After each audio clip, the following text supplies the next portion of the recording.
allegiance to the flag of the United States of America and to the republic for which it stands, one nation, under God, indivisible, with liberty and justice for all. Item number 3, establish quorum. Julie, do we have a quorum? Item number 4, approval of the agenda. Is there a change of sequence or removal of items? I believe there's a change of sequence. Yeah, there would be a change under 10D, spring co-curricular, it should say assignments. We're not approving contracts, you're approving the assignments, and that needs to be moved up to 9G under consent. So it would be spring co-curricular assignments under 9G for consent. Okay. Do I have a motion to approve that change? I motion to approve the change to move spring curricular assignments up. Actually, I misspoke. I should have said, do I have a motion to approve the agenda as amended? My mistake. A motion to approve the agenda.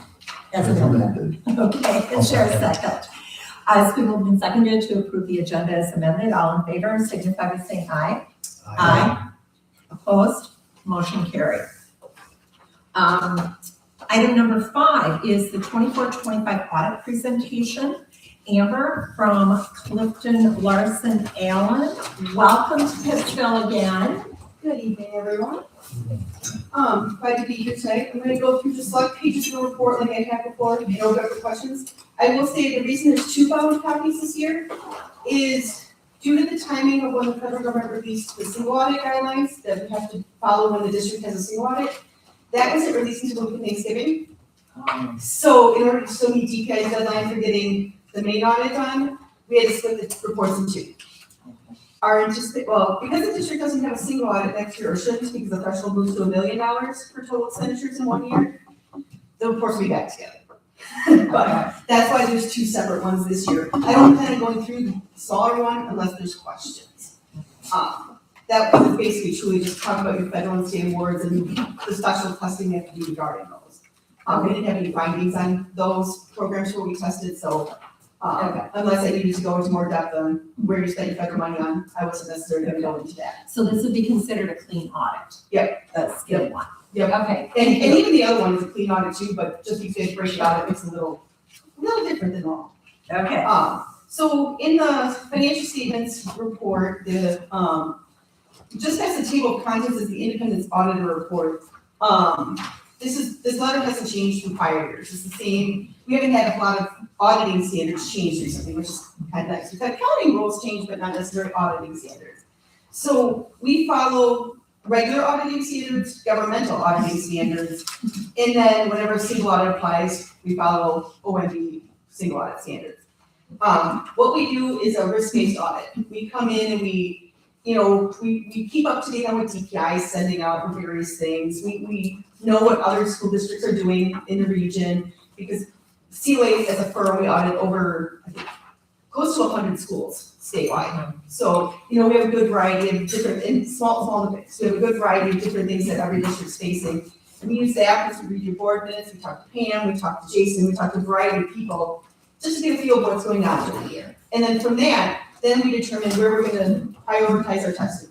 Some things DPI requires us to test every year, some things are just significant enough, like that and taxes we're gonna look at heavily every year. But then other things, it might just vary, and depending on what's going on. If you have a lot of activity, we might look at it more. If there's not much activity, we might not look at it. And so we might test 25 disbursements, or we may test 10 disbursements, or we might test 10 receipts or 50 receipts. It depends on what's going on every year and how much activity happens. And then from there, again, that's when we design what tests we're gonna do. And ultimately, all that rolls up to this first letter here. And so the second paragraph there says, in our opinion, the financial statements referred to above present fairly financial position of the district as of June 30th, 2025. That's that clean audit opinion you're looking for. If there was something unique that couldn't allow us to do that, you'd see a couple more paragraphs in here, and we would have had other communication provided to Pam and you guys just to say, hey, this is coming. We don't see a lot with school districts statewide, but I do have a few municipalities, so there's always just one thing that we audit that's just different there. But overall, that's what you strive for, that's the paragraph you wanna see, you wanna see presents fairly. There is one new thing in 24-25. That emphasis in matter paragraph. There was a new accounting rule that went into effect for the financial statements for the district for 6/30/25 reporting. And it had to do with vacation and sick carryovers, and if you had comp time carryovers and those kind of things. If, in the past, the district usually only had to pick it up if basically truly somebody got it because of the retirement rules. That they got to pay out based on their contract with everything like that. The way the new rule went is if you allow employees to carry over, even if they might not retire next year and get it paid out, but if you allow them to carry it forward, you have to account for the part of that might actually just get used because they're actually sick. So that's the part that got added in there. Not unusual, most districts did have some sort of adjustment. And what we did is we worked with Pam to identify, okay, let's look at the people who all, based on your policy, get to carry forward something. And then how much have they used on average the past couple of years to kind of come up with that amount. And then it's based on salary wage rate at year end and that kind of thing. So that's where that emphasis matter paragraph comes in. You won't see that paragraph every year. It's pretty much only when there's a significant enough change to your financial statements that we think it's important for people to know about it. Any questions about that? The rest of the letter is pretty standard, so I'll move on to the financial statements a little bit more. So page 8, the balance sheet. So this are your assets and liabilities as of the end of the year. And there we go, for those looking on the screen or online. So I'm gonna focus mainly on the general fund, because that's obviously your main operations funds. On your financial statements here, this is Fund 10 and 27, because the accounting rules say that those have to be combined, even though DPI wants them split apart. So at year end, you had just about $3.5 million in total assets, majority in cash and taxes receivable.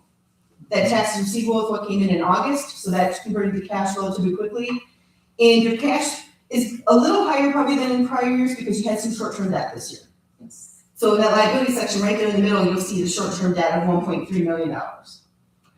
At 6/30/24, it was only about $400,000, but due to cash flow reasons, you guys took out more this year. It's not unusual to see schools with that short-term debt. I have some that in all the 20 years that I've been doing it, they've had that short-term debt for 20, they've always had it. Other districts, it ebbs and flows, where, there might have been a stand for 10 years, 5 years where they didn't need it, and then now they need it again. It kind of ebbs and flows, but it's not something unusual. And I know you guys have worked to try and, you analyze your cash flow to know exactly how much you need so you can minimize that interest expense hit that comes with that. So that's why your liabilities jumped this year to just about $2 million as well. The net difference of all that is your fund balance. So you had $1.5 million of fund balance at year end. You'll see there's 3 categories. Non-spendable is items that you prepaid in June but are for July expenses. So health insurance premiums are usually a big thing. Or even if your property liability insurance, is more July through June year, that could end up being there if you paid it in June. The restricted fund balance this year is as small as $134,000. This is for $134, excuse me. This is when a third party gives you funds and say you can only spend it on X. So this, I believe, is the common school library fund that was carried over. So sometimes that fluctuates depending on how much you spend every year. Sometimes that can be zero if you spent it all in 1 year. But again, it's when somebody else is telling you how to spend it. That's why you'll see that service always gets shown on restricted line, because you're telling your bondholders that you're only going to use it on that. They're telling you you can only levy for it that way, kind of thing. Or that middle column there, the long-term capital improvement fund, that's Fund 46, because DPI says you can only use those funds on stuff that's in your 10-year capital improvement plan, because a third party's telling you what you can spend it on. That's why it gets shown on that restricted line. The remaining difference of $1,427,000 in the general fund is your unassigned fund balance. This is what's also available for cash flow purposes or covering unanticipated expenses now in 25-26. One industry benchmark we always look at is what percent of total expenditures for the year is this amount? And the reason we do that is, like you guys know, your shared revenues come in late, your tax revenue comes in late. So that's why you kind of also, besides short-term borrowing, you kind of always want to have some of that fund balance built up to be able to cover it. And so this $1.4 million is 14.5% of 24-25's expenditures. Your district policy looks at it, wanting it at next year's budget. Say, how are you doing for that? That was 16%. Your budget policy does want you to be closer to 20%, but every district does set that at a different percentage. From an industry perspective, we always look somewhere between 15 and 25. Knowing that everybody's cash flows are slightly different, that some can handle, being lower at 15, some prefer that 25, just depending on how they want to manage their cash flow and what they want to short-term borrow or not, kind of thing. Any questions on the general?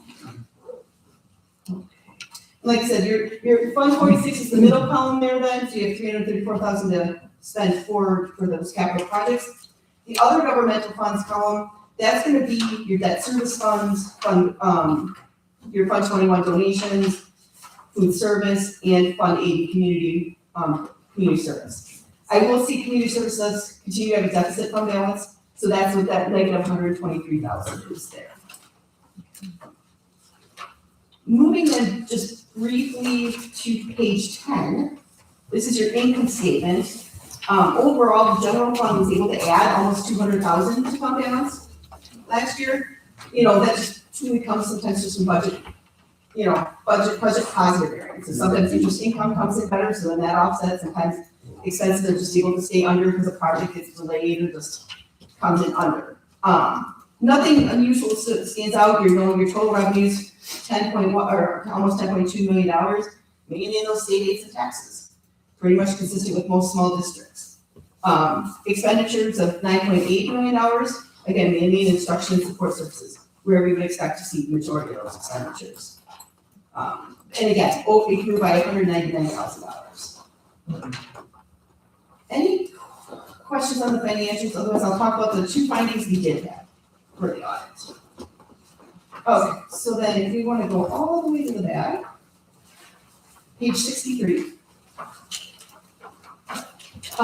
These are two findings that we talk about pretty much every year, just based on the size of the district and different things along those lines. Finding 2025-001 segregation of duties. As you know, small district, it's hard to get enough people to break apart that transaction, because ultimately you never want one transaction being handled by one person from start to finish. You built in what you can. You have some part-time assistant to be able to help, file some stuff and record some stuff. You have different people take bank deposits in and different things. So you've done different things to try and minimize it. Plus the board reviews a lot of stuff. But as you know, there's just cost benefits, and you're never going to be able to make it perfect and hire enough staff to get to, because there's just cost benefit reasons to it. But we're still required to put it in here. And our recommendation is always just keep an open mind. As things change, as software changes, are there different ways you can build in, different approvals that way to catch and build in extra edit checks. As personnel does change, is there a way that something could be switched to make it work? If not, and that's what BPI wants to see too, if they ever ask you, they just want to say, hey, that you're not just staying status quo. Did you actually consider it? Did you look into this once in a while? And it doesn't mean you have to look at everything you do every year, because you don't have time for that. You don't have time for that kind of stuff. But maybe one year you look at receipts and be like, okay, how do we have it broken down? Yeah, that's pretty good. We don't need to change anything. And then next year you pick something else, depending on where it's at. And it's just meant to, again, keep your eyes open and keep asking the questions. The second finding is preparation of annual financial report. So this bound document, the auditor's responsibility is about 10 pages of this 70-page document. The rest management is responsible for preparing. But for cost benefit purposes, most districts contract with their auditors to prepare those financial statements. And just because it gets outsourced, that's where, there's always that chance that something didn't get updated. Maybe a policy got changed. Maybe there's a new investment policy, something just didn't get updated entirely right to match, or something along those lines. And that's where your review of it, I know Pam reviews the reports before she signs off and says, okay, go ahead and print everything. And it's just important to keep up with that review and ask questions if you do see something in the report to understand what's going on. Because GASB does add lots of different footnotes sometimes, so always good to ask questions just in case maybe something does need to be worded differently based on how the district does it. So, and again, those are the same two findings we've had in the past, nothing necessarily unusual. I see it a lot at small districts as such. So, and with that, I'll open it up for any other questions. Board members? Any questions? All right. Thank you for all your hard work on this. I Thank you very much. just also want to say, besides thank you, like, I know how much work it is to do an audit. And the lion's share of all of what had to be put together so that you could actually do a great job was a lot of time from you, so thanks, Pam. And Cassie likes to keep us on our toes, right? And add new standards. Yeah, and we appreciate everybody that posts stuff. I know, that, especially with the grants, we had to do also stuff with food service director pulling things and, different directors, but I know Pam's always around to be like, okay, here's where it's at, we know what's going on, and she prepares everything and has organized for us, so we appreciate that too, because there's always something little that pops up differently, and sometimes just being able to use our technology the way we can too. She uploads a lot of stuff to our portal, so that way we can look back at things and just be able to, maybe pick stuff a little bit ahead of time to make it also a little easier. So we appreciate it, and we're always here if the district comes up with any questions. We have different services that if something pops up, just let us know. And Mike, Pam, or something, touch with me if you guys have any questions in the middle here. Thank you so much. We appreciate the partnership. Exactly, we do too. Thank you. Enjoy your evening. Thank you. Okay, agenda item number 6, announcements. Oh, yes. I would entertain a motion to approve the audit as presented. I'll make that motion. I'll second. It's been moved and seconded to approve the 24-25 audit as presented. All in favor, signify by saying aye. Aye. Opposed? Motion carried. Agenda item number 6, announcements. I'll have several announcements in the district administrator update. Okay. Item number 7, celebrations. Annie Taylor, anything specifically from your buildings or goals that you want to celebrate? Taylor? Nothing? I got married 2 weeks ago. Oh! I'll let you know, the whole world knows. Okay. She didn't make you say it. I did not make her say You said that. Taylor? Yeah. That's like I married 2 weeks ago. Okay, congratulations. Okay. Item number 8, public comments per school board policy 187. I have 2 people who registered for public comments. I would like to remind folks that we do have guidelines for public comments. I think you've had an opportunity to look at them. And your public comments are limited to 5 minutes. I'm going to set my timer for 4 minutes and then give you, the finger here, the index finger,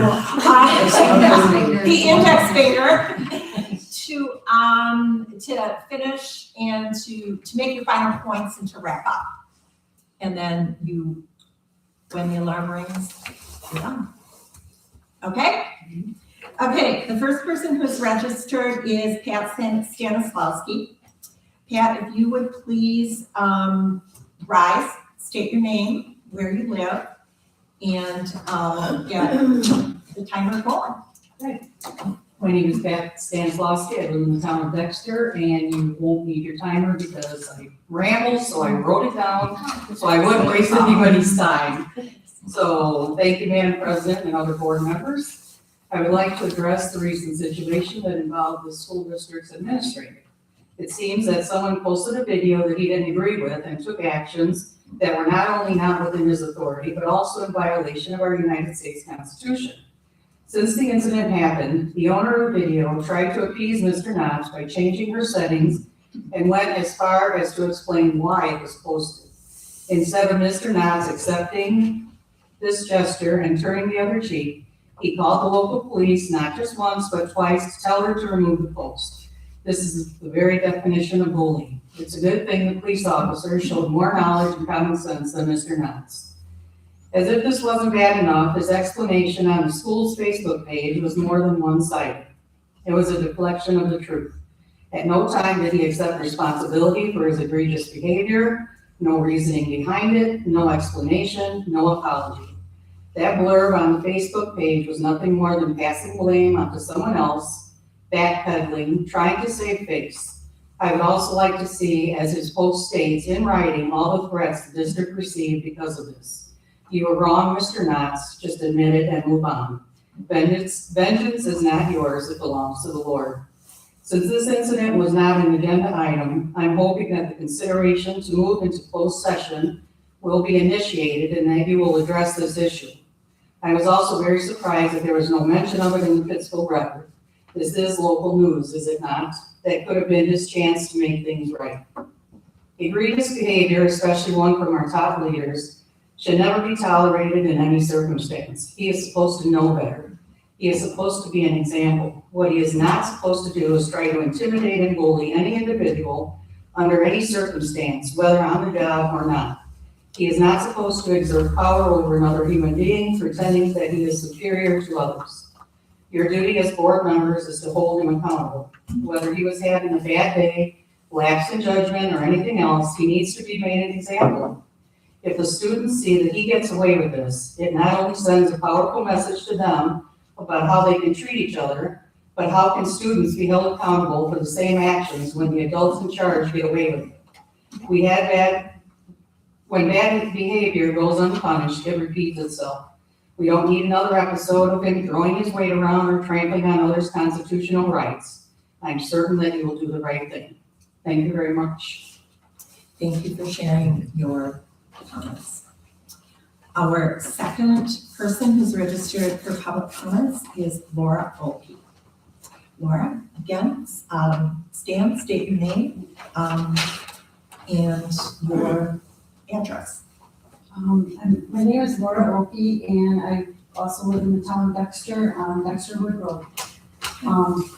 Again, I'd just like to address the school board members about the chaos that was recently involved in the Pittsville School District Administrator Jason Knotts. Community members have every right to express their opinions about how the school district treats students, staff, and parents. Our First Amendment allows people to speak out and share their opinions and grievances. It's a means to learn from our mistakes and expand on providing better partnerships and optimizing learning opportunities for all students that would have otherwise been denied. Your mission states to collaborate with families and the community to foster a love of learning, strengthen and expand partnerships, and provide innovative opportunities for all, meaning all students. Clearly, your district administrator lacks those skills to carry out that mission or your mission for Pittsville School District. Students are not allowed to engage in bullying and harassment, but yet the highest school official threatens a parent, intimidating her to remove her video through the use of outside legal resources. If he was any kind of professional administrator that represents this community, he would have called this parent himself and discussed this matter in person. His outrageous behavior is unacceptable, and I hope as elected board officials, you uphold your oath of office and hold him accountable. The school is being funded by very hard-earned taxpayers, and no parent or community member should ever be treated like that.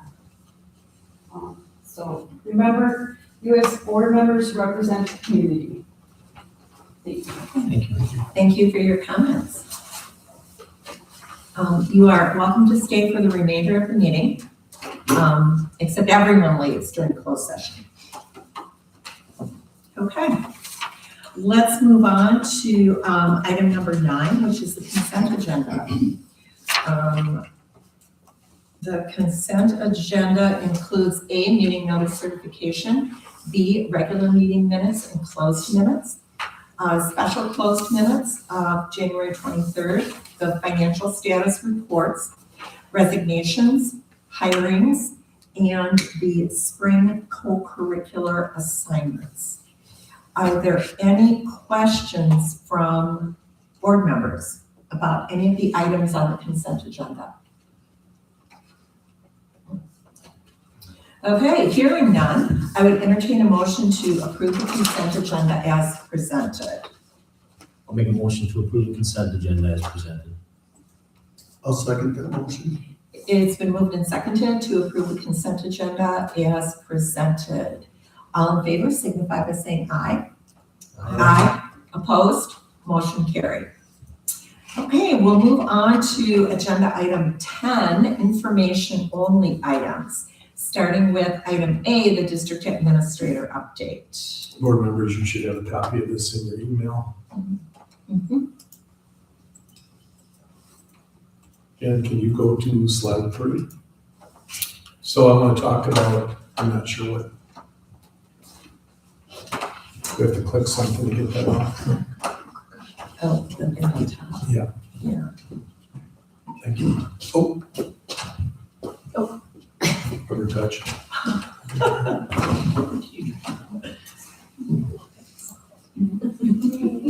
All right, so I wanted to talk about upcoming testing windows. As we all know, the state report card, the major component of the state testing comes from our ACT data and then our forward exam. So the spring ACT window starts on March 10th, and then the forward testing window is between March 16th and March 24th.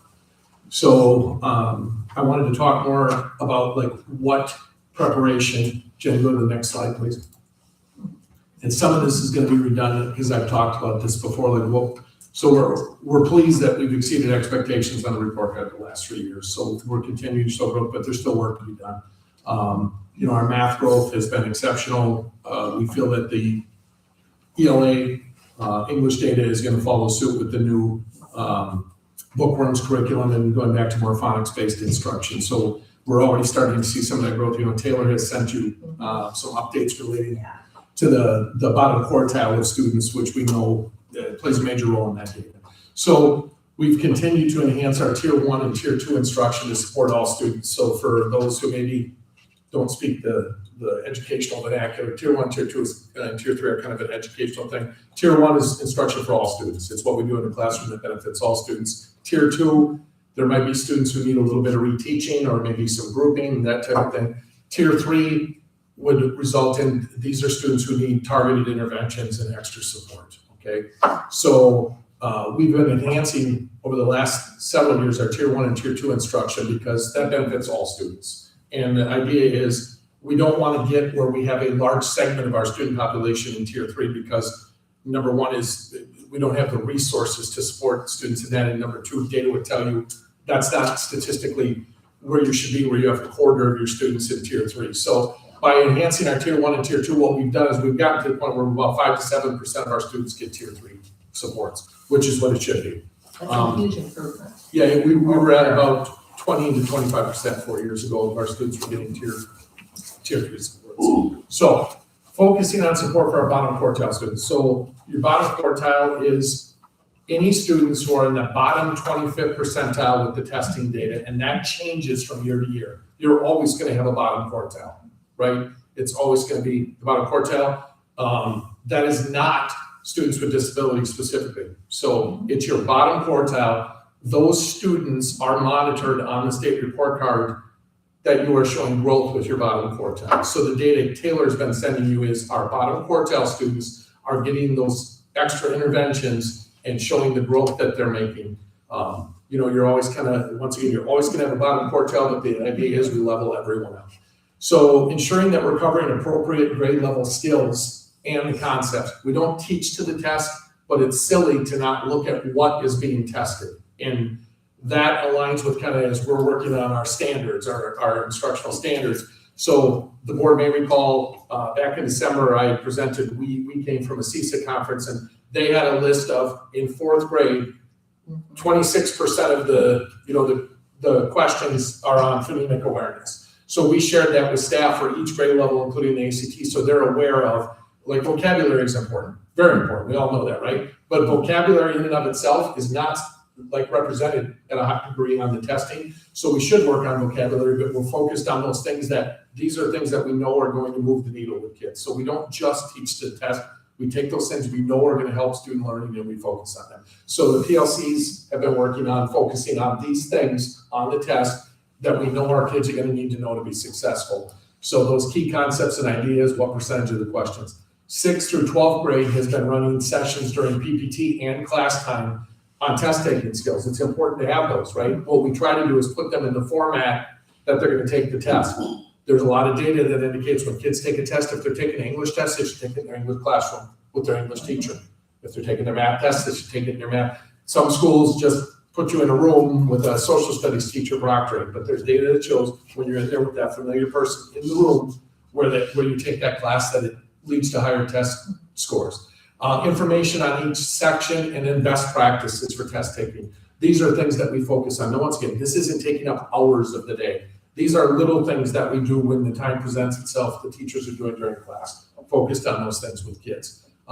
Chris Betcher, who is phenomenal, she is the data specialist for CISA. We get those days as part of the consortium and we use them well with Chris coming in. She comes in, she meets with our staff and discusses data and helps guide those SLOs and building goals. And I'm gonna tell you, we bring Chris in and Chris will identify things and then we always ask Chris, all right, Chris, what do we need to know?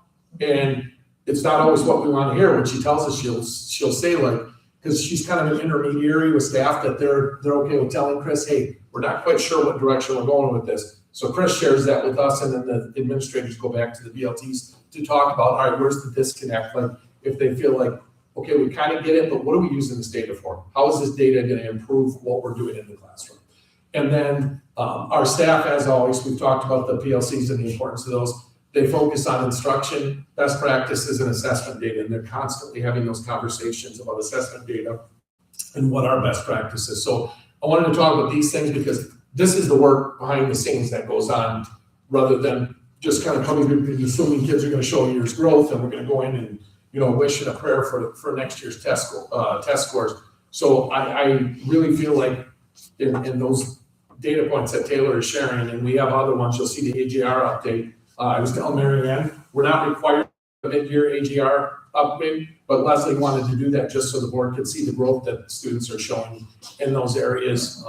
So we're proud of the work that's being done by staff and, you know, so a lot goes into leading up to those test dates, right? And we do remind everybody, right? The students are more than a test score, right? They're more than a data point. However, this is what people see. They see those score report cards. So we remind folks, you know, it's a period of days these tests take place on. So we have kids that are dealing with anxiety and, you know, things could be going on at home. So, you know, we remind folks and we remind families of that yes, we want to score well on this. You know, parents want their kids to do well. However, this is a data point that we're able to look at. And what we try to do is look at longitudinal data. If we're seeing yearly that our students are struggling in a certain area, like I'm trying to think in terms of with math, one of the things we talked about was like fractions and those types of things that we, Science, so like reading graphs. reading graphs and charts. So we focus on any subject areas we can.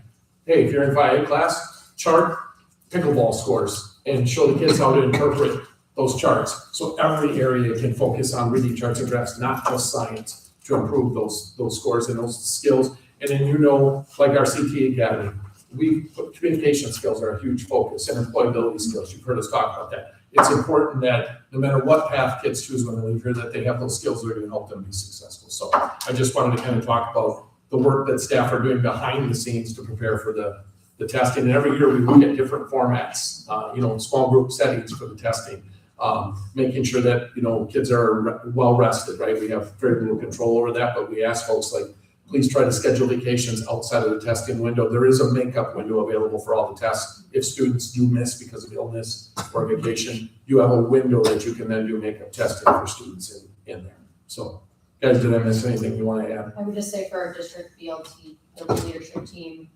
starting in the 26-27 school year, we're starting a curriculum review cycle. So our teachers right now, for this school year, they're really unpacking those standards and really understanding your standards and getting their essential concepts or ideas started, so then we can start the curriculum review cycle. There's different phases of that. So that leads right into the classroom, that leads right into what are we assessing? You know, is it really we're assessing in agriculture, but you know, we're basing it off of writing, you know, really looking at those standards and So that's the process of some of our staff that we're doing also behind the scenes, but again, that will start next school year. In the targeting piece, I wanted to mention to Taylor's point, is that you can't teach everything. And it's just impossible. You have to focus on those key skills, concepts, and ideas. And then this is the important piece that comes next, and some areas are already there. How do we assess those things? Because a lot of times what you'll see is we have our essential standards listed, but then our tests are asking questions that do not relate to what we said is important. So we focus the assessments on what did we say, and by we, the teachers and the state organizations, are the important things that kids come out of it, and then is that what we're assessing? We're assessing those things that we say. So, any questions from any board members related to the testing? And that's third through 11th grade. 4K2 and senior tests do not take standardized testing, so that does not have an impact on your report card. The report card is 3rd through 8th grade forward exam. Then the sophomores take forward exam in social studies and science, and then there is ACT data for juniors and Just social studies. social studies, right? Yep, social studies. So just to clarify that there are not all student groups are included in the state report card data. Okay, Jen, you want to go to that last slide? I wanted to give the board an update on the boilers. Will not die. The boilers themselves are operating splendidly. And have been so since January. The piece that we are currently working out is, as I updated the board on, the warranty requires the district to front the cost of delivering both of these units, which weigh, you may see them if you drove by the maintenance building, are packaged in those crates out there. They're large items, and we have to ship them back at our cost. If the warranty is honored, they will reimburse us for the shipping. If not, we're on the hook for the shipping. So it's a bit of a gamble. We've determined from the report we got from Complete Controls about no scaling in the heat exchanger on the one, it's likely we would receive warranty dollars back. So we are going to ship them back. Mr. Wierski got a quote for freight because one goes to Pennsylvania, one goes to North Carolina. And the freight company wanted $10,000 shipping, and that was a hard no for us. We're not adverse to risk, but that felt like we can do better. So currently what he's doing is exploring two other options. Is we have some local folks who do freight service that have their own gooseneck trailer. And worst case scenario, Mr. Wierski has volunteered that he's on staff and he's paid. He would be willing to make a road trip if we covered the hotel costs and drive them himself back to both venues. So, yeah, well, it's just $10,000 was a bit of we had anticipated around maybe $4,000 and $10,000 was a no-go. So they are waiting to be shipped and we're going to send them back shortly, but we are very confident after hearing Complete Controls give us the breakdown of both boilers and the age of both that we are going to get some warranty dollars back, which is why we chose to ship them back. That was the gamble. Remember at one point, if we just scrapped both of them, the scrap metal could have possibly got us like $5,000 in scrap metal, but then we would be foregoing the chance for $146,000 in warranty recovery. So we felt like the gamble is worthwhile. How big are they? Well, the one is the size of a car. The other one is just the heat exchanger. So would it be like have to be a wide load? well, what it needs to be is it needs to be something they had asked, like they're too heavy to do liftgate service, so they gotta be able to be lifted off by a forklift.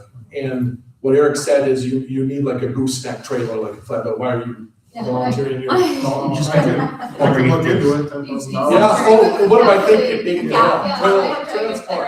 I thought you were volunteering your 12-foot. Utility my kids at home. Yeah, I think you're kind of wondering, Yeah. you don't need special permits to transport this. yeah, no, I don't, not that I'm aware of. Law enforcement. Maybe if you look at them, they're both in crates outside and they're all stacked, ready to go. We're just waiting for the go ahead of how we're gonna proceed with the shipping. Complete Control has, again, until they get back to folks, we don't have any guarantee, but they've told us that the two of them, it's potential that we could get 146,000. Well, we get a percentage of it based upon the age of each of the boilers. The one boiler is 3 years old, the other one is 8 years old. They're 10-year warranties.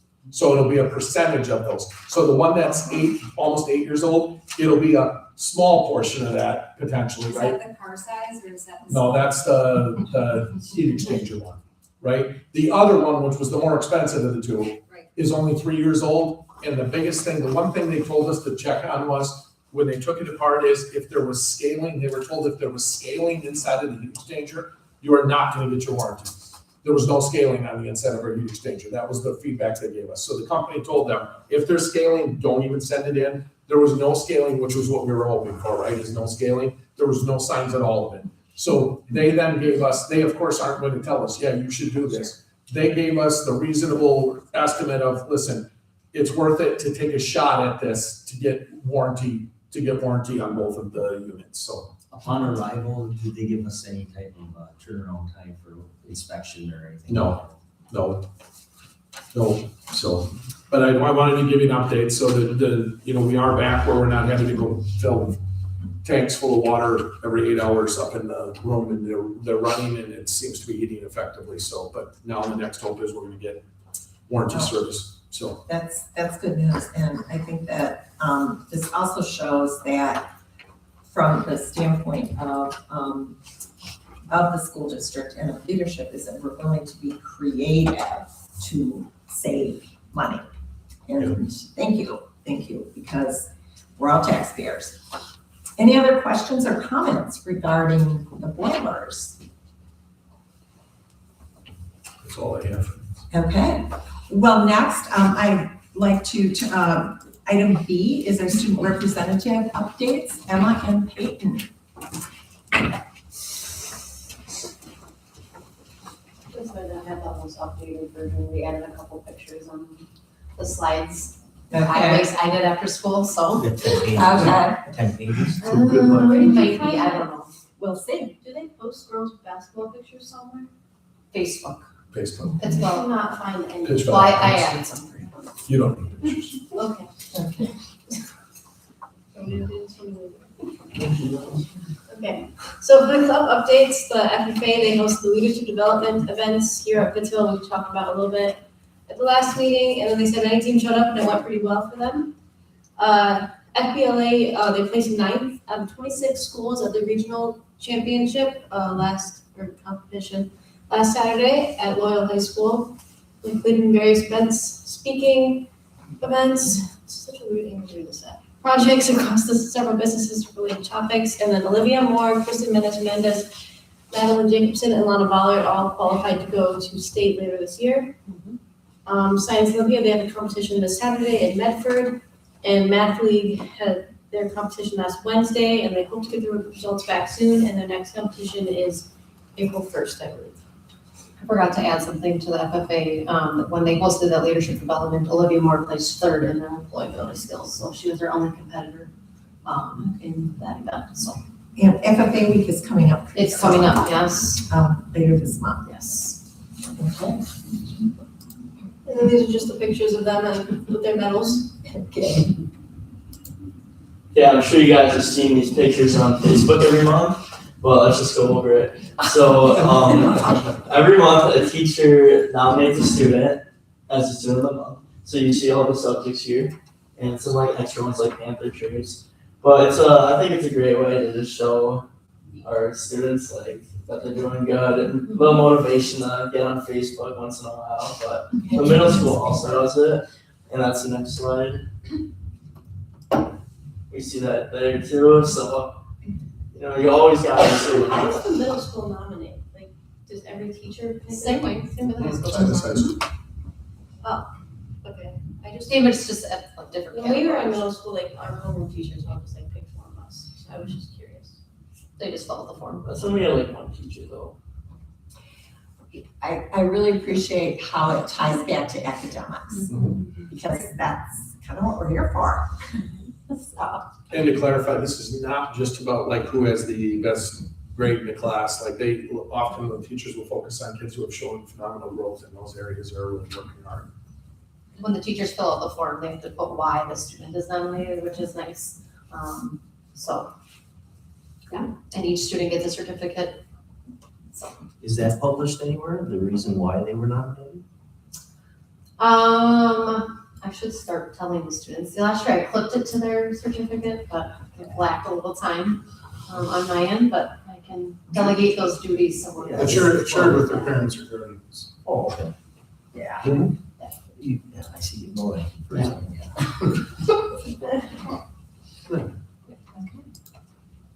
And then, this past week, I believe, was Counselor Week. And it was just some photos around with the school counselors. I just want to note that it was really an honor to be able to go and see Elise Hahn be recognized as the Crystal Apple Award winner, one of 4 educators, because this year they just chose a small school, a large school, other staff, and so it was just really pretty awesome to see her recognized.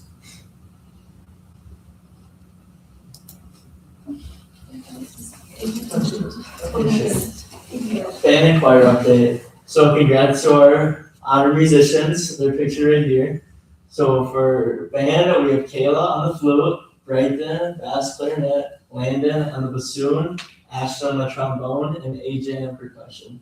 For choir, we have Hallie, alto, Lily, soprano, Kaylee, soprano, and Delaney, soprano. They did a wonderful job performing as members of Central Wisconsin Conference All-Star Band and Choir at Amherst High School. I want to make a point about this is Mr. Petrie. Kudos is that we did not have school on the day of the honors. And it was that snow and sleet and ice. And he reached out and said, would there be anything preventing me from taking the kids? And I said, talk to their families. And if the families are okay with it, you feel safe driving. And the families unanimously, obviously the kids, because this is such a neat opportunity we wanted the kids to have. And he drove them up there in the school van safely there and back. So kudos to Mr. He drove Petrie. from Wausau to here. Yes. And then drove them to there. And then there, he drove from Wausau to here and then over to Amherst. So I just want to make a note of that. Thank you, Mr. Petrie and the families for making that happen. Congratulations to the students. Okay, for wrestling now, we had a recent event this month, last Thursday. So we had our last home meet where we wrestled Nakusa in Shawamigan. It was also youth night and senior night. We beat Shawamigan and lost to Nakusa. And this last Saturday also, the conference tournament took place. We took 4th as a team out of 11 other teams in the conference. And we had some individual placers, which were Jackson Dewar, Corbin Lee, and Zach Roberts. And this Sunday, we are going to Independence, and where we're going to wrestle at sectionals. And if you place there, then you can wrestle in the state tournament, which is a good opportunity to have. Okay, question, what placing do you have to go to state? Is it first, second, or third? It's first and second. Yeah. First and second, okay. And everybody can wrestle in sections. Oh, Well, last year, you had to qualify for sectionals, but Correct, they changed it this year, and now everyone goes to sectionals. so for girls basketball, their last game was last Friday against Black River Falls, and they won 16. Lost 61-57. Oh, I put it backwards, okay. And then their current record is 11-9. The next game is tomorrow night against Iowa Scandinavia. And their girls basketball hosted youth night and they performed at halftime.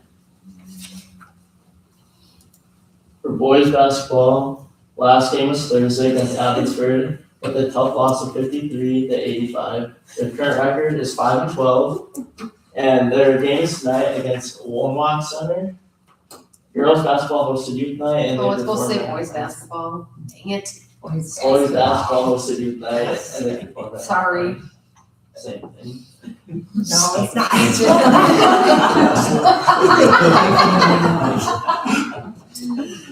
It's one walk. I guess just have. Woonwalk? Today's was after practice earlier.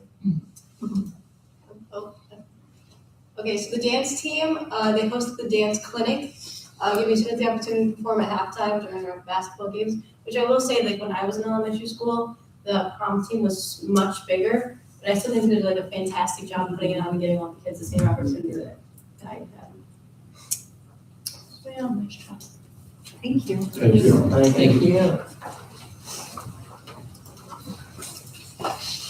Okay, next agenda item is C, our goals update. We do not have any update this Not month. at this point. No, We have the groups that are working on the specific assignments and direction. Yeah. Including the webpage. They have an update on the webpage at next month's meeting. Sounds great. Okay, we'll put that on again for next month. Okay, now we have E, the new E, the old E, the WASB convention review. Oh, that's D now, right? Okay. The new D, the old E. Rick, thank you for attending the delegate assembly. So exciting. It was. Actually, it is. I sent you a report on the delegate assembly, and today now you have a report on the sessions that I attended. Some interesting things on the delegate assembly. We voted on that ourselves last month on how we felt in each issue. 4 of our votes were not in the popular category. And I put down the reasoning that they gave us for that. It was surprising to me, but when people would get up and explain their thought process, you could see how different areas of the state are affected differently. What's important to us here isn't as important to Lake Geneva or to Superior or some of those people. So that was interesting. The delegate assembly this year was over in under 4 hours. So I was happy with that. Individual sessions were very interesting. What I was telling Jason about was the daycare. The information was provided by Spencer, who got all their information from us. So I thought what they were talking about was familiar. Yes. Another very interesting one that I talked with Jason about was a safety one I went to. And I included that in the notes for you. The guy who was giving the presentation says he would come here for free. That's the guy I would take. But the cost to have them come in and assess our buildings completely, which would be a long, very involved process for safety reasons, was $3,000, which I don't know. I think that's not a bad thing for us to look at. The guy who was giving the talk, the safety things, he is the safety person for Clinton schools. Clinton or Chilton? What did I put? Chilton. Okay. I'll have to relook my notes. Okay. But it's a small school similar to our size. And he is hired as the safety person. The investments he makes, I thought were extreme. But their district is a little bigger than ours. And some of the thoughts he had, things which I'll share with you, not in a public setting, because as he said, some things you don't want out in public that I never thought about. It's just, to me, it's like, oh, that makes sense. And he was very good with what he does. So overall, just awesome. It was 2 very good days. I learned a lot. And Rick wouldn't have known this because he was not on the board that 4 years ago, my first year here, we did a safety audit. Actually, we had ceased to do a safety audit at the end of that year. And for the point you made, it was not published publicly. We did look at it. So I don't know if the board wants to kind of settle in on a time period for looking at those. I think a lot of districts will tell you maybe, they pick a period of years that they do a review on, but we had that audit and helped us update through the DOJ. We had to update you have to report every year with the drills that you do and the safety drills and everything. So that safety plan was updated 3 years ago, just a little more than 3 years ago. Well, it might be good to think about putting it on putting it on a rotation or something, where we look at it every date, like what 4 to 5 years, Yeah. Yep. Yeah, I think. I can look into that and see what other districts do. Yeah, okay, that would be good. Okay, Next, under information only, is the AGR mid-year update. So Leslie is home sick today, board members, she is not feeling well. So what she said is if you have any questions that the rest of us can't answer, send her an email and she would be happy to talk about it. This, as I mentioned earlier, is not required to do the mid-year report. She chose to do this just to give the board kind of a feeling for the growth that students are showing at this point. So there will be a final, she will come back in the spring with the final AGR update. I love this report because, you know, it shows, it gives a baseline and it shows how our students are progressing. I think also when we look at this report in context with the other things that you talked about related to testing, you know, we don't have the little kids as part of the report card, the school report card, but we're still monitoring growth and mastery of concepts. So when they do count for the state report card, they're sitting in a good place. And we use Ames Web to track progress as well with students too. For that reason is that we want students, we're all about growth, right? Because growth looks differently for different students. And we want to set up an opportunity for all students to grow. So the overall growth is pretty remarkable between the first and second. Yes. I noted, I mean, I don't know if it's just kind of a normal growth of kindergartners and first graders, like the kindergartners, like unbelievable in their reading and their math was a little lower, but then the first graders, unbelievable in math and their reading was a little lower. I don't know if that's like just the particular classes and that cohort of students, or if that's like kind of normal with that grade, you know, that age that one blossoms, but like substantial, right? Like almost at proficiency in one and still really working on the other.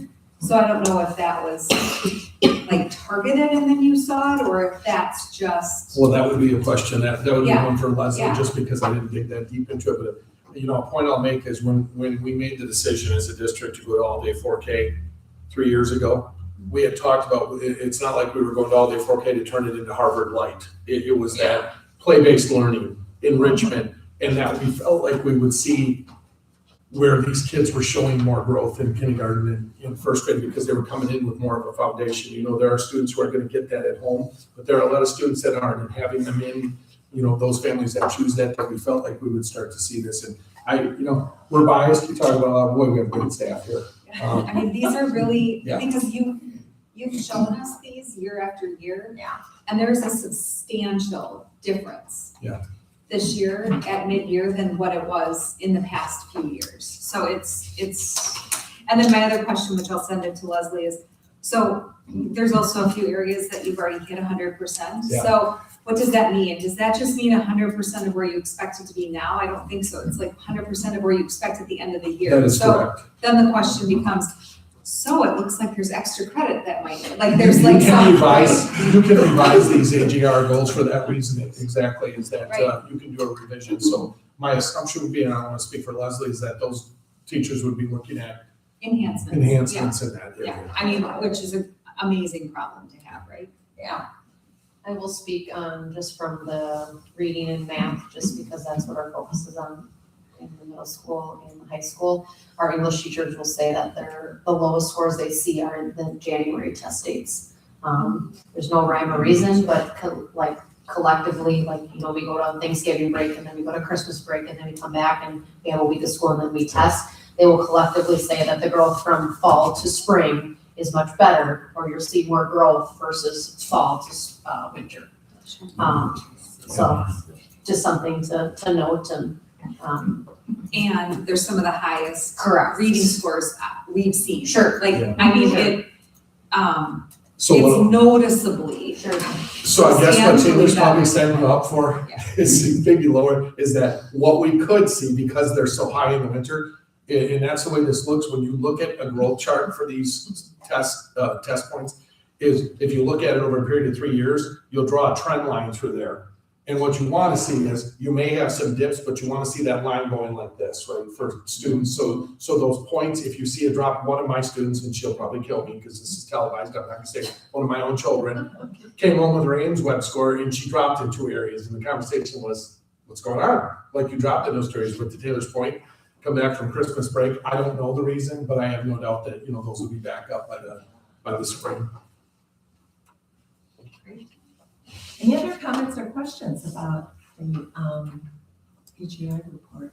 So that you answered my one question is with Leslie, is that it's not required, but the board does like having that mid-year update, kind of like that. Okay. So we will continue with that. I think we're still waiting on one update is the high school employability. So I'm waiting on my CTE staff to get that to you. That's our one.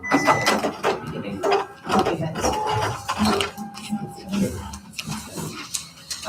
Let's move on to item number 11A, salutatorian and valedictorian. I would entertain a motion to approve the 2 students who are listed. I was just gonna announce their names. Oh, okay. So, If that's okay. if that's all right. Yeah, that's Okay. fine. So our valedictorian is Allison Marty, and our salutatorian is Lana Ballard. And I don't know if you have to vote on A before I go to B. That would be good. Sorry. Yeah. Kind of goes hand in hand, but. Yeah. Okay, so I would entertain a motion to approve the valedictorian and salutatorian for the class of 26.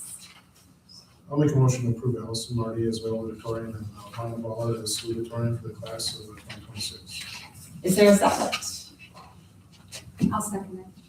It's been moved and seconded to approve Allison Marty and Lana Ballard as our top 2 students in the class of 26. All in favor, signify by saying aye. Aye. Opposed? Motion carried. We're gonna sustain voting that kind of family relation with Bob. Okay, so the vote is 4-0 with 1 abstention. Thank you, Chris. Item B, I'm assuming you're going to want to abstain from this one also. Can you tell us about the Academic Excellence Scholarship? Yeah, so the Academic Excellence Scholarship goes to the #1 overall GPA, grade point average. And that's calculated after the first semester of their senior year. So that would go to Allison Marty or Lana Ballard, but must be, they have to go to a Wisconsin school to get that academic scholarship. So, Yep. Right now it's Allison Marty. Okay, And then when she chooses, if she When she chooses to go out of chooses, state, then it yes. would go to the next person in down the road until someone was going to a 4-year institution in Wisconsin. Would have Does to it choose. only go to B? Say what? Does it only go No, to D? No. because it needed to go. I think we've had a year that it went to the number 4 or 5. yeah, Because the yeah. top 3 kids didn't go to the. So should we just be making the motion for Alice and Marty? Because it really, I mean, like, otherwise we'd need to go like 10. I mean, you know what I mean? How about if we do Allison Marty with Lana Ballard as the alternate? Sure. That'd be great. And then go deeper if we have to. Like, do you have to come back and get approval from us if both of them didn't? Right. I think if you just are approving that the Academic scholarships will Goes go to to, the highest will go to the GPA, highest attending a GPA and 4-year. attending a Okay, 4-year. If Perfect. that So were the just motion, leave that names would out of cover it. Correct. Fantastic. Yeah. I I'll would make like a to leave the motion, names off of it, correct. I'll make a motion Thank to you. approve the Academic Excellence Scholarship recipient to the highest GPA student that attends because it must be applied to the University of Wisconsin as a recipient of the 4-year, yep. A 4-year. as a recipient of the State Academic Excellence Scholarship for the class of 2026. I'll second the motion to approve. It's been moved and seconded to approve the Academic Excellence Scholarship for the class of 2026 for the highest grade point average student who is going to a University of Wisconsin campus. All in favor, signify by saying aye. Aye. Abstain. Opposed? Okay, we got her. Okay, item C, the Technical Excellence Scholarship recipient. So the Technical Excellence Scholarship is awarded to Riley Sevenick. who's attending Midstate College for radiography. I'll make a motion to approve Riley Semick attending Midstate Technical College for radiography as the recipient of PHS Technical Excellence Scholarship for the class of 2026. Also. It's been moved and seconded to approve Riley Sevenik, who will be attending Midstate Technical College for radiography as the recipient of the PHS Technical Education Excellence Scholarship for the class of 2026. All in favor signify by saying aye. Aye. Opposed? Motion carried. Item D, January pupil count. I see Up two from the second, third Friday count, and we actually had, I think it was 2 weeks ago now, 3 weeks ago, we had five new students moving in the district, enroll in the district after that count. But if you remember, the count is a 3-year rolling average, so it smooths out. So you're not drastically impacted by significant drops or rises, but. I'll make So, a motion to approve the count of 529 students in attendance of the January 9th, 2026 pupil count. I'll second that motion. It's been moved and seconded to approve the count of 529 students in attendance for the January 9th, 2026 pupil count. All in favor signify by saying aye. Aye. Opposed? Motion carried. Item E, rates for new hires, both hourly and salary. We can start with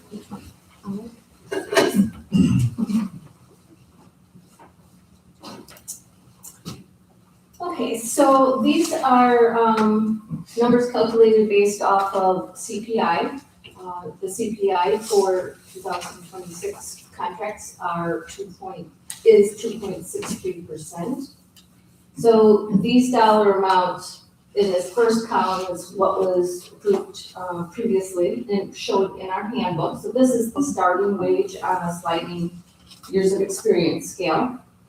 And the new rates at the 2.63% increase, I calculated the same as I had done last year, a lower amount, 2.5% increase and a 2.25% increase.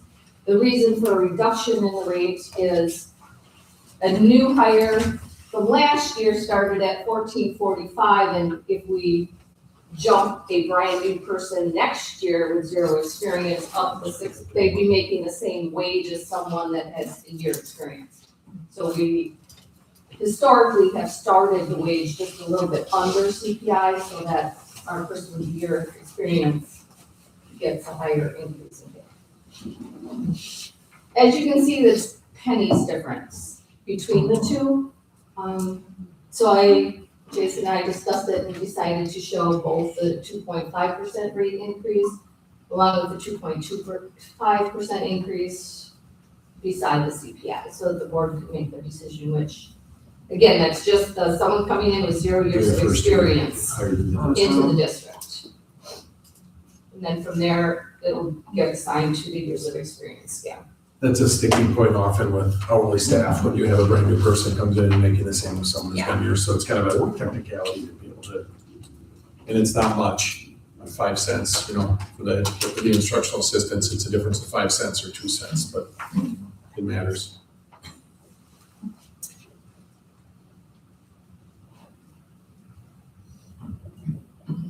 Does the board have consensus either way, like Pam and I had preferred the 2.25, just so there was A few more pennies. a few more pennies. A few more pennies in between. And then you just simply for that first year in there, immediately gonna jump into the. Yeah, that's kind of what I was leaning towards. Because the board would always ask what our recommendation would be, we had recommended the 2.25. So the 2.25 isn't actually for anyone's current Nope. salary. It's for Correct, anybody it's hired. the starting, Starting and next 0 years year. of experience coming into the district. All current employees will get that 2.63. So Thoughts? Pennies. And just based on the referendum too, that everyone gets the $500, that's not included in these numbers at all. So the new hire would still get a $500 for At the end of the year, full-time yep. employee. Could we take a look at the next thing before we? Well, that's make the just for motion? teachers, like our teaching staff, so it's a pay scale. I mean, we can look at it, it doesn't really play into this at all. Okay, but why is it attached then? we It's still need to the vote. teacher's pay scale. But it's not hourly. It's not new Got it. hires, no. Got it, okay, This is for new hires, the other one is the Two teacher's pay separate scale. motions. okay. Thank you. So how does the board feel about the recommendation? So the recommendation is we move the starting wage 2.25%, and everybody also 2.63%. That's correct. Right, now And this would I'll not come impact back anybody with those hired dollar currently. amounts next month. Okay, so we're just voting on the new We're starting. just Yes. strictly Okay. someone coming in with 0 years of experience. And then what you're the saying starting is wage. the 2.63 is likely to be addressed later on. Yes, Okay. 100% will That be makes next sense. month, yes. Yep. Okay. I'll concur with the 2.25. Would you like to make a motion, Chris? Make a motion to approve the rates for new hires at the rate of 2.25 increase. And I do want to clarify the board, this is base coming in with 1 year, like 0 experience. zero experience. Zero experience base. This is all hourly employees. Correct. That you see there, that's correct. I mean, there's none off this list, right? Pardon me? This is every hourly. Every employee, hour right? employee. There's not, okay, all right. And I'll second motion. Julie, did you have a question? So we wouldn't have to increase it at all. Correct. Nope, There's many years where we have not. you would not have to. So is the recommendation for us to increase it at all because we're outside of these positions in like other school districts? Like, Yes. so we're paying less than what cooks get paid in other school I districts? don't know So we about cooks, need but for sure, Para- instructional aides, paraprofessionals paraprofessionals, we and- are paying less. comparing to Yeah. other Okay. school districts. Significantly less, so Okay, to try to that's get us helpful, up a because little I'm bit. I mean, I'm all about people getting a cost of living increase, but not necessarily do you always raise your base.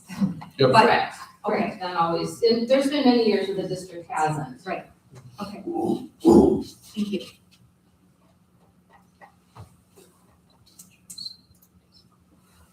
Is that a second? Yes, okay. Okay, So I'm sorry. Yeah, Can I no, ask you one more can. follow-up Sure. question?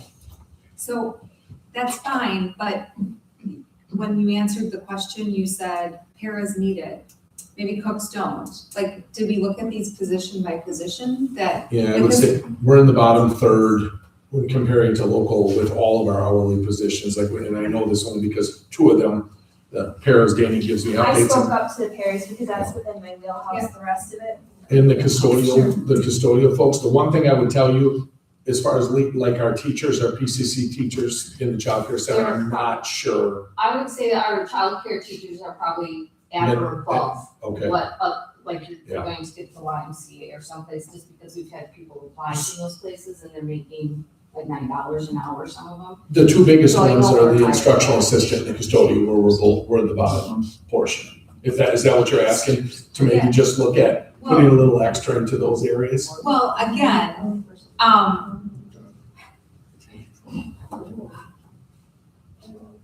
there's two different questions here. I absolutely agree on our current staff to Yeah. increase their wages, but if we're gonna actually be bringing up our base rates, I wanna make sure that we're bringing them up, not because, well, the cost of living went up, because every business doesn't just pay people more every year, but we're actually doing it because we evaluated it in those positions, like how we align with meals, with Nakusa and Port Yeah. and Auburndale, and like that, we're not in alignment. Right, so I can say instructional assistants, custodians, we're well below Yes, what Those are the neighboring two. districts are doing. Our cook, those are probably pretty close to what other districts are offering. Our lead cook, we haven't had to replace, so there's no history. with that one. Administrative assistant, bookkeeper assistant, for hourly, we haven't had to replace one in years, so I have no comparative on that. Childcare is probably above most of the other childcares in the area. And then the PCC, the 21st Century Learning is grant funded. Are we required to raise the cost? No, we are not. For the most part, it's our student helpers that are new. Our community helpers have been the same couple of people, or volunteering, so nobody new there. And our teachers, we have a few, like our new teaching staff that'll come on and help, but our other teachers have been supporting the program since it started, so. You said the community members are volunteering. Some of them do. Some do. Yeah, they can choose to get paid. There's some that do a lot of homework help after school, so they're, Oh, that's nice. they're there for quite a bit, so they're getting paid. Other people might just come in and do a cribbage teaching lesson or a crochet lesson or whatever and just volunteer. Outstanding. But the top Pick two, and choose. the top two are based on clearly the ones that were lower. I recommend that we do the cost, or we do, and I don't care if it's 2.25 or 2.5 or 2.6, if that's what we need on the instructional assistant and custodian, but I recommend we leave the rest of them where they're at. The rest of them are also where we're having budget issues. So increasing the wage is a direct impact Very good on point, yes. the budget issue in our food service and in our childcare. And so, again, if we were significantly underpaying there, I feel very different. But if we're at or above where they make it in other areas, I would recommend we don't. Again, it's not impacting a current employee, it's new people coming in. Correct. Could we wait on this and look in to see what others are paying their food service? I'm not too worried about food service only because we've just replaced our person that had left. We've replaced that person. So I don't even foresee us hiring anybody new for the next school year. I don't even see that anyone getting hired. Our daycare is so important and we really want quality people there. Could we wait on that? I would agree that we, yes, put on that, because we just hired our last person literally today. So she's not on there, but we just hired our last person as of today. But I want to make sure that we're paying them fair. Right, and I agree with what Julie says. The top two are my two concerns. The other ones I would say are in line or higher probably than what others are getting. In food service, I don't see any changes coming into the 26, 27 year. Pam, on my quick math, that would put, so if we did like the first two, if we did with the 2.63, with those, where would that put them with the first step with our current employees? Do you know off the top? Well, that's where I would hesitate. So a new hire. Because we don't want them making more than. We had new custodian, we had new instructional assistants this year. So they would be with 1 year experience and then earning the same amount as someone coming in for 26, 27 with no experience.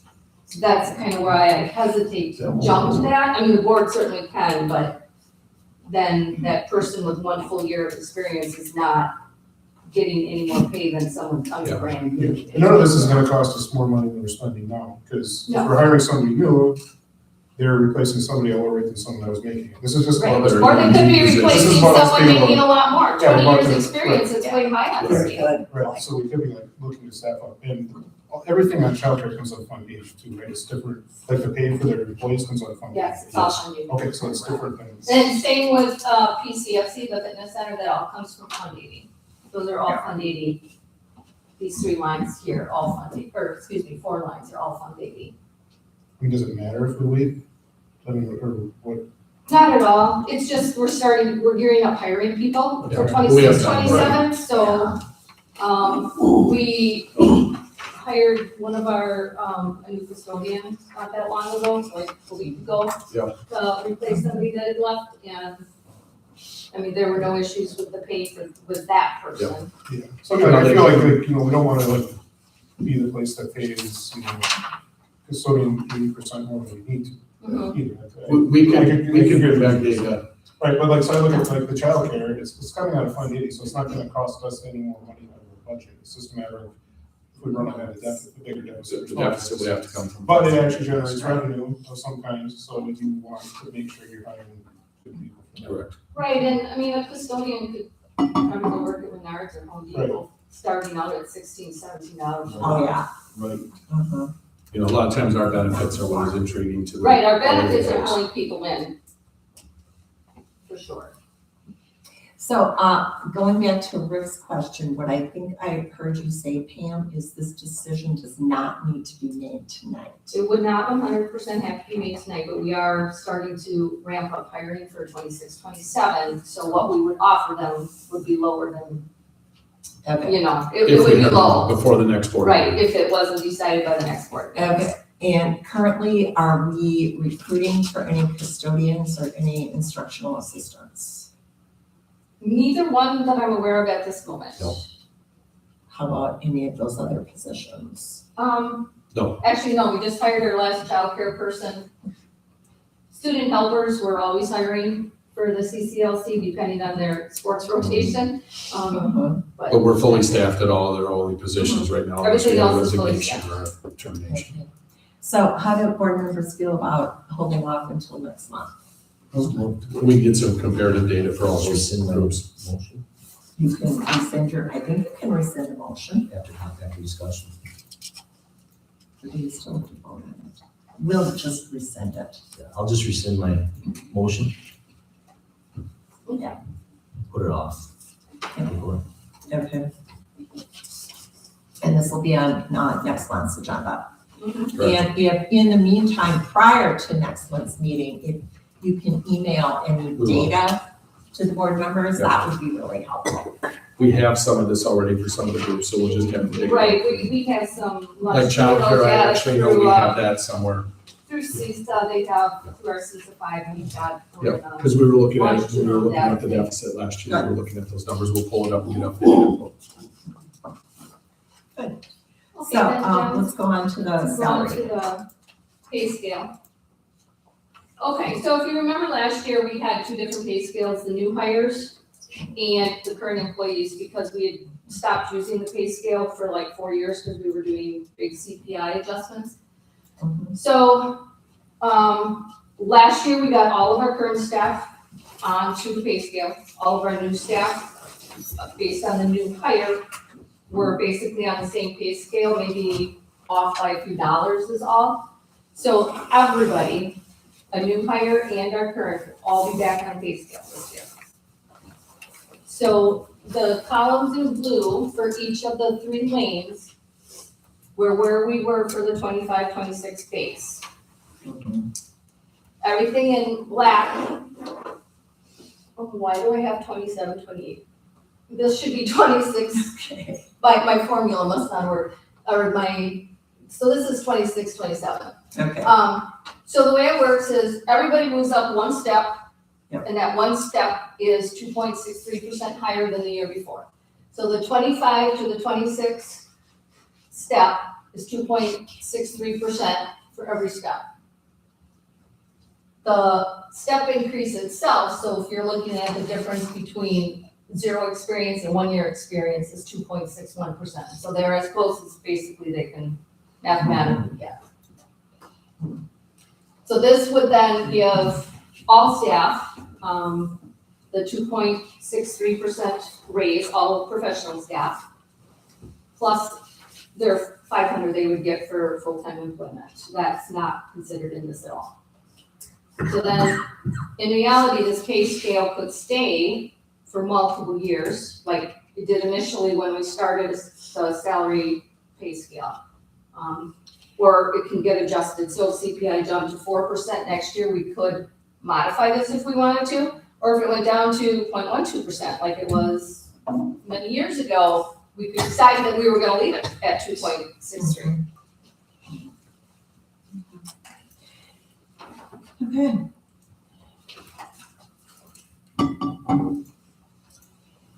Are there any questions on this at all? And I will come back next month with, based on our current teaching staff, this is the increase. Right now, it's pretty close to a wash.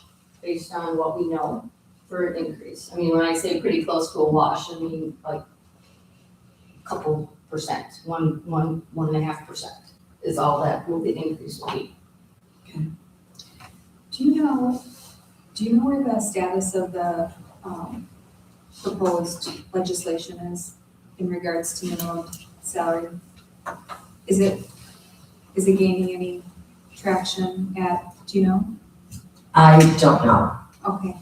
I mean, it's just very interesting to see this, that's The a new 20 teaching thing that's out there, right? I mean, And that'd be a 20-year teacher for us. right. Yeah. And do I see anything wrong with that? No, but how is it gonna be Funded. I mean, funded? it's actually a great thing if there would be funding that came. Right, and the way the districts are gonna have to fund it is by letting other teachers go. Correct, yeah. Well, That's the only way they'll be able to fund it. personally, it just tramples over the theory or the concept of local control, Yeah. which is golden to me.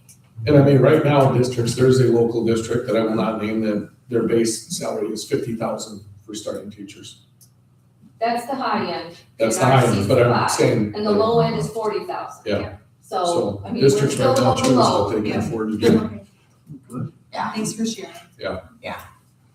So we don't need any motions on either of these? This one, if you're gonna approve this one I Yeah, would say would be more Oh. critical to make a decision on because we are, usually this is. So what are year we- start interviewing What are teachers. we approving, the 2.63 stuff? Just the whole The scale. chart. The teacher Yeah, the salary model. model plan 26, 27, teacher pay scale. Because then this could actually stay in play for a couple of years if you wanted it to, this would not have to change. I'll make a motion to approve the 2026, 2027 teacher pay scale as presented. A second. Any other comments or questions before we vote? Then, it's been moved and seconded to approve the, pay scale for salaried employees for the coming school year. All in favor, signify by saying aye. Aye. Opposed? Motion carried. Thank you. Item F is the hot water heater. Yeah, we had to wait for invoicing from Rigo on that. So if you recall, this was the hot water heater at the high school that went out to the point where they came and looked at it and shut it down because there were open flames coming out of the. We ended up getting them to come in and install this hot water heater because we had no hot water for serving lunch at the high school for 2 days. We had to move lunch over, so we got it repaired. The bright side or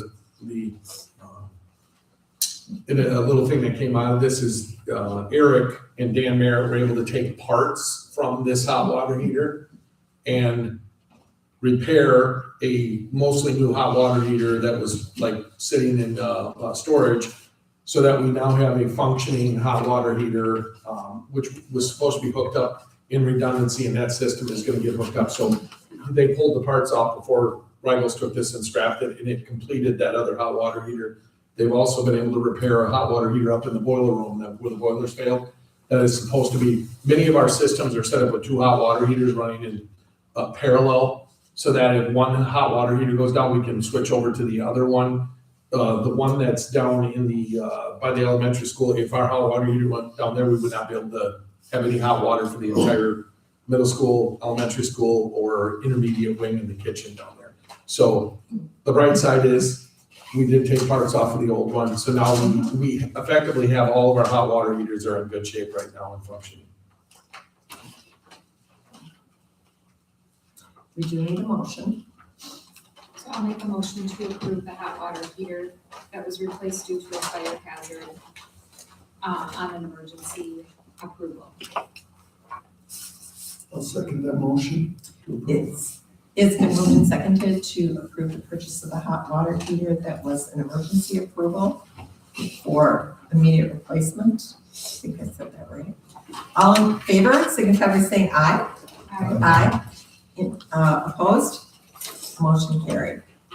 Item G, CTE equipment. So our CTE department is looking at replacing our CNC fiber laser. We're recommending to the board that we use the First Technologies, which came in as $18,702.50. All of this funded, or all of, this payment will be funded through either industry donations and the tech incentive grant funding. And the reasons why we went with First Technologies is they will install it, they will train us, well, not me, but them. And they will do the troubleshooting as well. So I believe Mr. Hatfield has a very good relationship with them, and it came in as the lowest bid. Why is there such a big difference between First Technologies and I Boston? knew you were gonna ask that, Chris. That was silly.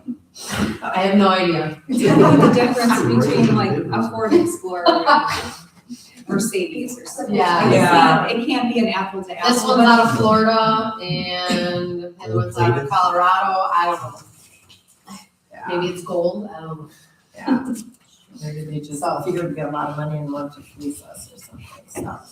Okay, I would entertain a motion. Well, I have a question about the donations. Is that money we already have or we're expecting to get? I believe that's already money we have. Okay. Yeah.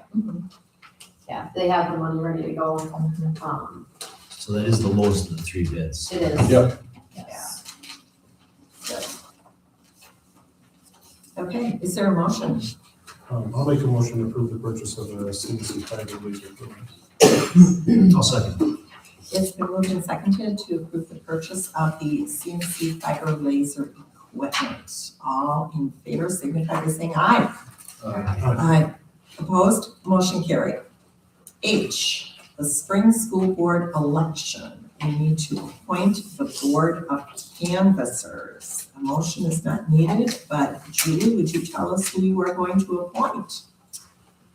So I appoint Mark Dar and Karen Garrels to the board of canvassers who shall, with the school district clerk, myself, constitute the school district board of canvassers. Thank you. And setting a date and time for the board of canvassers. Julie, could you announce that, please? Wednesday, April 8th at 1 p.m. in the district office. Okay, thank you. Item I, second reading of policies. And we can approve these all in one motion. First of all, policy 731, control of keys, access cards, fobs for personnel users. Any changes, questions? There are no changes to any of the policies from the first reading. Okay. Policy 731.4, control of keys, access cards, fobs for non-school personnel users. No changes? No changes. Policy 542.21, retirement of support staff and insurance continuation. And then policy 536.21, retirement of professional staff and insurance continuation. If there are no changes or questions from board members, I would entertain a motion. I'll make a motion to accept and approve the second reading of the stated policies. I'll second that motion to approve. It's been moved and seconded to accept and approve the second reading of the stated policies. Any other, no other questions.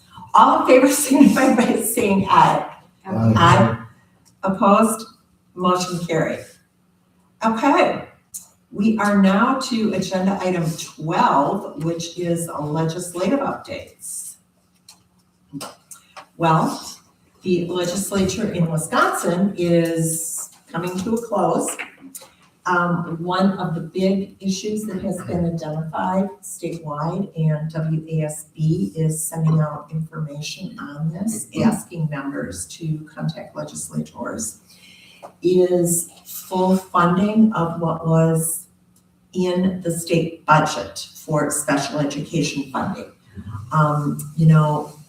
The legislature approved and the governor signed the reimbursement rate to increase from, I believe it was 37% to 42%. And then 45%. And then 45% the second year of the biennium. Unfortunately, when DPI did the first reimbursement to school districts, they reimbursed at the lower level, at the 37% level. And for the Pittsville district, help me out, Pam, what does that equate to? We only got about 32%, so we'll lose. We got even less. Oh, yeah, we got even. It wasn't 36, it was, Yeah, most statewide, it was mostly 32. I think because it's a set sum, $87,000. pretty much all the districts only got about 32%, but, for us, it would be a costing about $87,000 for the Yeah. year if they don't fully fund the 42%. With what was in the biennium budget that we Correct. Right, built our right. budget based off. yeah. Now, No. that's based on, I only budgeted 33.3% because my WASFO agency was saying, don't count on getting 42. So to be clear, So I under budgeted. this is I under important. budgeted. Yeah, so Pam, in this case, under budgeted, she was prophetic on this, she under budgeted, so the question, if you're asking, well, wait a minute, does that mean we're gonna be at a shortfall? No, because Pam under budgeted for this to begin with. Now, as Mary Ann said, WASB and several other organizations are lobbying hard right now to use some of the $2.3 million surplus to fill that gap. So if that does happen, we would actually have more Yes. than was budgeted. So that's a really important point to make, is this does not mean we're gonna have a hole in our budget. If the legislature approved and the governor signed, where'd the money go? I can address that. It is the difference between some sufficient and some certain. Some certain is a dollar amount, some sufficient is whatever it takes, okay? So the legislature approved, and I can't tell you off the top of my head, but a certain pot of money for this, okay? And DPI is predicting that the costs are going to be higher than what the legislature identified. Sure. So they're Okay. holding back money because they don't think there'll be enough. Right, correct. right, that's what they're DHS doing. is doing the same thing. Okay. Whereas if it was some sufficient, if the language was some sufficient, it would say you're gonna pay as much as you need to get to that to 42%. get to the 42%. So the money hasn't disappeared. DPI is being, I guess I could give them credit for being fiscally conservative, although I, don't usually. DPI doesn't think they were given enough money, so they're hanging on to some. Yeah. You know, Pam's got That would be hands up. another way to say that, yes. Pam? That explains it. You're aided in this year for your costs from 24-25. So when all of our year-end reports and financials started filing in, they were due December 15th, the audits were. So now DPI knows how much they have to pay out. They know they don't have enough money. Yeah. So that's like right after that is when all these notices started So coming out. that's why it would have to come out of that that we weren't surplus. going to get. So the first payment is always low regardless, because they haven't seen those numbers yet. And then they start ramping it up so we get our full amount. We've never gotten their full amount. Okay, now what I would suggest to board members is if you are going to contact your legislators, and we are getting near the end of the session, that you would indicate that the difference between, what we're currently getting and the 42% is $80,000. Now, you don't have to go into all the, it's not what we budgeted, blah, blah, blah, that kind of stuff. But this is what this means to our small rural school district. It's $80,000, which would pay the salaries of instructional, Teachers. pardon? Two starting teachers. Well, not with benefits and all that kind of stuff, but, because it's special ed, I would focus it on the instructional aides. And I will remind the board that when we presented the budget, the binding budget, where we talked about a few of those bright spots for us, for a small rural school district, this was one of them where we felt like the increase in open enrollment aid, because we have a lot of open enrolled in students. And then the 4K funding, which we weren't sure if that was gonna impact us, but this was a big piece for us that we felt was a bright spot in that budget. So hopefully they'll fill the void. Yeah, so, well, hope is not a method, and it also is, I would encourage board members, I would encourage members of the public who are concerned about adequate school funding. To contact our representatives and our senators and to, the simple message is fully fund special education. It means $80,000 for this Well, it's school not district. That's just bringing it to 42%. To 42%, to Fully funding, which is fully in your funding, which was in the budget. Thank you. That is correct. 42%. Yeah, that means $80,000. May I just ask, I had a teacher come to me and said, who are the representatives, what are their addresses? I didn't know where to find that information. Can we Okay. get that on our website? You can type in your address into the government, whether they Okay. actually list your. What you do, if you go into Google and do WI legislature, it will bring up the main webpage for the Wisconsin legislature. And on the right-hand side, there's a thing that says, find my legislatures. Can we put that on the website so we can Sure. direct That would be awesome. people there? Because the public is asking, who do we contact? And if we had to explain that to Yes. every single person, and we just say, go to our website, here's the link. It would take them right there, We can put in make your it- address, and But I know that. Yes. I agree with the teachers. I don't want to do this before, I don't know that. yeah, I mean, it was somebody who does a lot with federal funding, and, he was looking for names and addresses, and I could not find them. Well, there recently was redistricting, and I would strongly encourage people communicate electronically or call the legislative hotline, because if you rely on snail mail, it is not going to get No, there. it would not. Yeah, it Okay. is not going to get Okay, there. thank you. It So, works very. it does work, see? And we did just go through redistricting a couple years ago, so I'll, give people a pass if they might not know who their legislators are. Well, honestly, a lot of, they just don't,